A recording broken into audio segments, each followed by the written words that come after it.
it's really a science.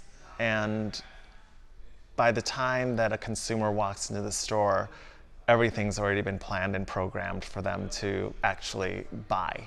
I don't believe that there's much of like accidental, oh, I found this, you didn't really find it, you know, it was kind of like put there for you. There's been 100 people behind the scenes allocating, planning, trends, merchandising, buying that actually got that onto the shelf.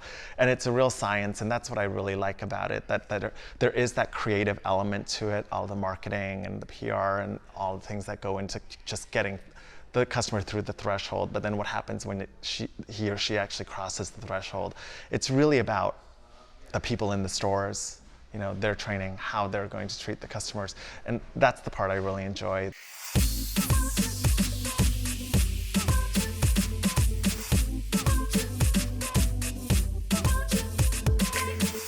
I think where we all struggle as professionals is, where's that fine line?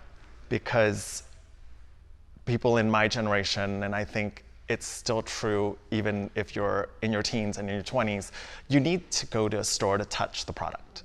And whether it's textiles or accessories, you can't really get that feeling virtually. And I think there's always going to be that need or that desire to go to a store to see the product in its real form. And how do you find that balance? Because I don't believe that people go to a store to have a virtual experience, because they can do that at home.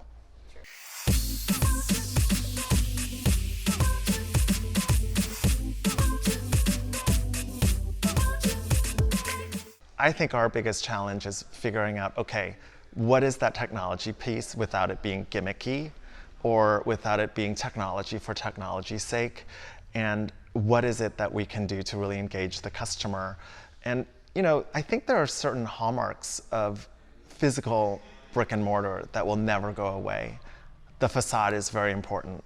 You know, you always have to create something that's enticing, that's going to make the customer draw them to the store, draw them, you know, like whether it's something they want to see or whether it's something new that they've never seen before.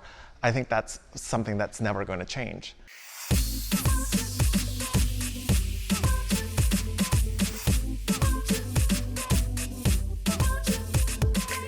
If you look at our advertising, she's always going on vacation or coming home from vacation. We know that's not reality, but we have to set a benchmark in order to get the customer to realize, okay, it's about the jet set lifestyle, it's about travel.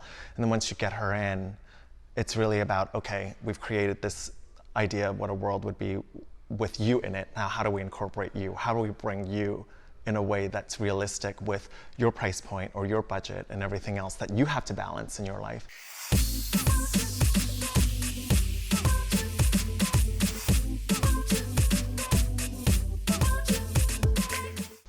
Ask more questions and don't be shy about making mistakes.